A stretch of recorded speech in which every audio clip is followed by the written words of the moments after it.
నమస్తే. నేను సిరి. ఈరోజు చూసినట్టయితే నారా చంద్రబాబు నాయుడు గారి ఇంట్లో అయితే ఒక విషాదం చోటు చేసుకుంది. చంద్రబాబు నాయుడు గారి తమ్ముడు నారా రామ్మూర్తి నాయుడు గారు అయితే మరణించడం జరిగింది. అంటే అనారోగ్య సమస్యలతోనే ఆయన హాస్పిటల్లో జాయిన్ అవ్వడం జరిగింది. శనివారం రోజు తను తుది శ్వాస విడిచారని చెప్పేసి మనకి వార్తలు అందుతున్నాయి. అయితే ఒక్కసారి అసలు నారా వాళ్ళ ఫ్యామిలీ వంశవృక్షం ఎలా ఏంటి అనేది ఒకసారి అయితే తెలుసుకునే ప్రయత్నం చేద్దాం. సో దానికి సంబంధించి మనకి ఎక్స్ప్లెయిన్ చేయడానికి ఈరోజు మనతో పాటు ఉన్నారు ప్రముఖ సీనియర్ జర్నలిస్ట్ దుర్గా కుమార్ గారు. నమస్కారం సార్. నమస్కారం అమ్మా సిరి, మన వీక్షకులకు కూడా నమస్కారం. సార్, ఇప్పుడు చూసినట్టయితే నారా వాళ్ళ ఫ్యామిలీలో ఒక తీవ్ర విషాదం అని అనుకోవాలి. దీంతో కూడా అంటే చనిపోయిన తర్వాత కూడా చంద్రబాబు నాయుడు గారు తన పనులన్నీ పక్కన పెట్టి హైదరాబాద్ కి అంటే ఎక్కడైతే హాస్పిటల్లో జాయిన్ చేశారో అక్కడికి వచ్చారని చెప్పేసి కూడా మనకు వార్తలు వస్తున్నాయి. సో ఒక్కసారి చంద్రబాబు నాయుడు గారి ఫ్యామిలీ అంటే నారా వాళ్ళ ఫ్యామిలీ వృక్షం ఎలా ఉందో ఒకసారి చూసే ప్రయత్నం చేద్దాం సార్. నారా చంద్రబాబు నాయుడు గారు చంద్రగిరి దగ్గర ఉన్నటువంటి నారావారిపాలెం వీళ్ళ స్వగ్రామం, వీళ్ళది రైతు కుటుంబం. తండ్రి కూడా ఖర్జూర్ నాయుడు గారు, తర్వాత తల్లి అమ్మన్నమ్మ గారు. వారికి ఇద్దరు కొడుకులు. నారా చంద్రబాబు నాయుడు గారి పెద్ద కొడుకు, నారా రామ్మూర్తి నాయుడు గారు రెండో అబ్బాయి. నారా చంద్రబాబు నాయుడు గారు మొదటి నుంచి కొంచెం సోషల్గా యాక్టివ్గా ఉండే వ్యక్తి. తర్వాత స్టూడెంట్ టైం నుంచి కూడా ఆయన వెంకటేశ్వర యూనివర్సిటీలో రాయలసీమ తిరుపతిలో ఆయన అక్కడ స్టూడెంట్ లీడర్గా ఎదిగాడు. ఆ తర్వాత యూత్ కాంగ్రెస్లోకి రావటం, తర్వాత కాంగ్రెస్ పార్టీలో 78లో మొదటిసారిగా శాసనసభ్యుడిగా ఎన్నికవటం. చాలా హంబుల్ ఫ్యామిలీ, మామూలుగా ఒక మధ్యతరగతి రైతు కుటుంబం. వీళ్ళు ఒక విలువలతో కూడిన కుటుంబం అని చెప్పాలి. ఒక సాంప్రదాయబద్ధంగా పెరిగారు. రామ్మూర్తి నాయుడు గారు కూడా ఆయనకి ఒక తమ్ముడే కాకుండా ఒక ఆత్మీయుడిగా మెలిగాడు రాజకీయాల్లో. ఈయన కూడా చంద్రగిరి నుంచి ఆయన కుప్పం మారిన తర్వాత గల్లా అరుణ్ కుమార్ మీద ఐ థింక్ 94లో ఒకసారి గెలిచారు. మళ్ళీ 99 ఎలక్షన్ అప్పుడు ఆయన గెలవలేదు. ఆ తర్వాత ఆయన పెద్దగా ప్రజా జీవితంలో లేడు. చంద్రబాబు నాయుడు గారికి అనుయాయుడిగా చిత్తూరు జిల్లాలో ఆయనకి సంబంధించిన కార్యక్రమాలు వాటిని చూసుకుంటా ఉండేవాడు. నారా రామ్మూర్తి నాయుడు గారు తను శక్తి మీద అంటే తను వ్యక్తిత్వంతో ఉండేవాడు తప్ప చంద్రబాబు నాయుడు గారు తమ్ముడిని అని చెప్పేసి ఎక్కడ పడితే అక్కడికి వెళ్ళటం, పైరు వీలు చేసుకోవటం, లేకపోతే ఏమైనా కమిషన్లో తీసుకుని నేను పనులు చేసి పెడతానంటాం, ఇలాంటి కార్యక్రమాలు ఎప్పుడు కూడా ఆయన చేయాల. ముందాగా వ్యవహరించాడు. ఒక శాసనసభ్యుడిగా ఉన్నప్పుడు కానీ ఆ తర్వాత కానీ ఒక అన్నకి తమ్ముడిగా ఆయన ఎంత ఉందాగా వ్యవహరించాడో, తమ్ముడుగా చిత్తూరు జిల్లాలో ఇన్ని రాజకీయ వ్యవహారాలు చక్కబెట్టినా కూడా ఎక్కడ కూడా అవినీతి మనకనేది ఆయన తీసుకురాలేదు, కుటుంబానికి కూడా తీసుకురాలేదు. ఆ విధంగా చంద్రబాబు నాయుడు గారికి ఒక రకంగా ఆయన ప్రతిష్టను కాపాడటంలో తగిన విధంగా వ్యవహరించాడని అయితే మనం చెప్పాలి. అందుకే ఇప్పుడు మొన్న వాళ్ళ అబ్బాయి ఆయన కొంతకాలంగా చాలా అనారోగ్యంగా ఉంటుంది, అల్జిమర్స్ ఉంది. అందువల్ల అసలు ఆయన ఎక్కడ బయట ప్రపంచంలో లేరు. కేవలం నారావారిపాలెంలో వారి ఇంటికే పరిమితం అయి ఉంటున్నాడు. దాని మూలాన కూడా అసలు ఆయన పబ్లిక్ లైఫ్ లో ఎక్కడ కూడా ఒక వివాదాస్పద ప్రకటనలు ఇవ్వటం కానీ వివాదాస్పద కార్యక్రమాలు కానీ ఏమీ లేవు. అయితే నారా రోహిత్ వచ్చిన తర్వాత ఇతను సినిమా హీరోగా కూడా కొన్ని సినిమాలు మంచి హిట్ అయినాయి.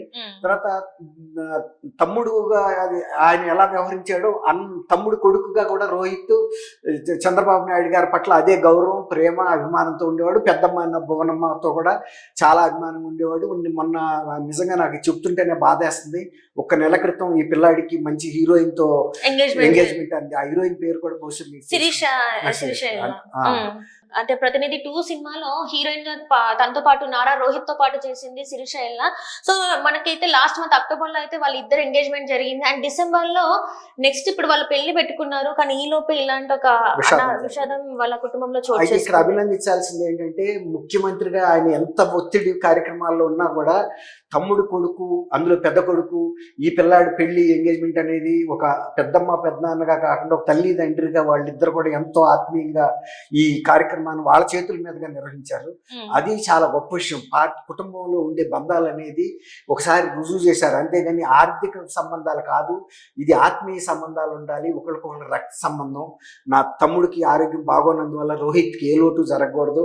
పెద్దనాన్నగా నేనున్నాను, పెద్దమ్మగా బోనమ్మ ఉంది, మేమంతా కూడా నిలబడ్డాము. అట్లాగే లోకేష్ గారు కూడా ఒక తమ్ముళ్ళలాగా ఈ పిల్లాడిని, తర్వాత ఈ మరిదిగా బ్రాహ్మణి గారు కూడా, వీళ్ళందరూ కూడా బాగా కమ్ముకుని ఏ లోటు లేకుండా కూడా ఆ పిల్లాడి ఎంగేజ్మెంట్ చేశారు.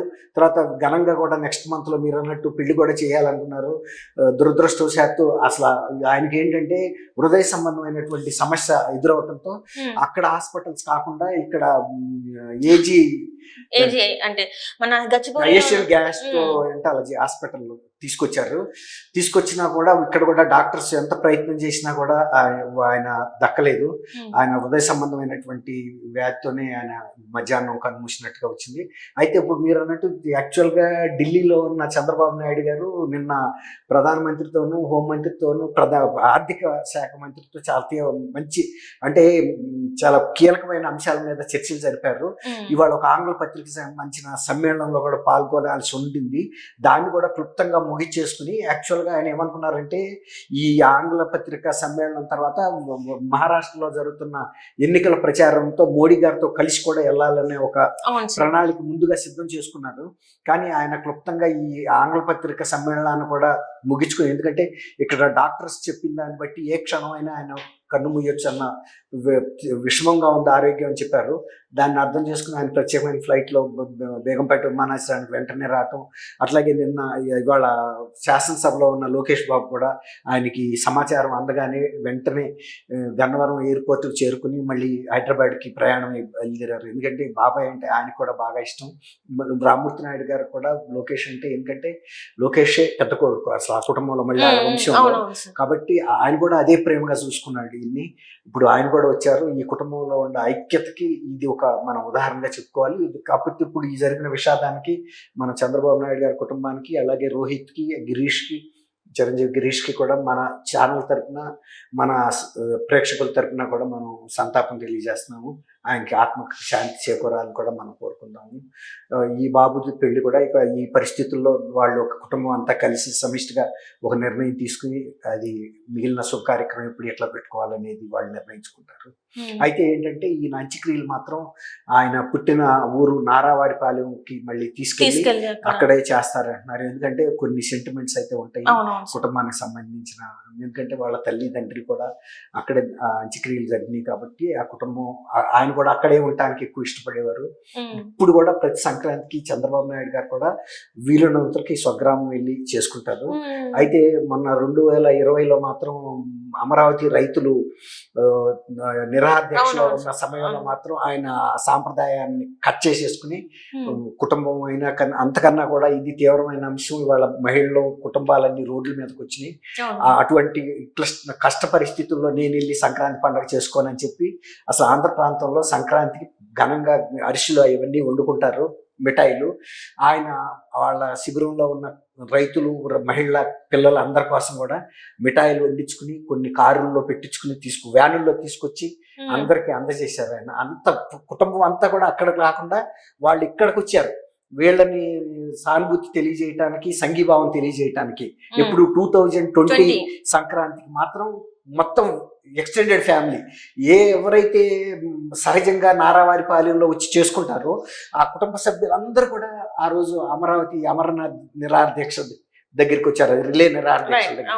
వాళ్ళతో కలిసి ఆ కష్టాన్ని పంచుకున్నారు, కానీ సంక్రాంతిని సెలబ్రేట్ చేసుకోలేదు. అది సో ఎట్లయినా కూడా నారా వారి కుటుంబ సభ్యులకి అంటే వాళ్ళు ధైర్యంగా ఉండాలని చెప్పేసి కోరుకోవాలి. అండ్ రామ్మూర్తి నాయుడు గారి ఆత్మకి శాంతి చేకూరాలని మరి కోరుకోవాలి. Thank you sir. Thank you అమ్మా శ్రీ. మన వీక్షకులు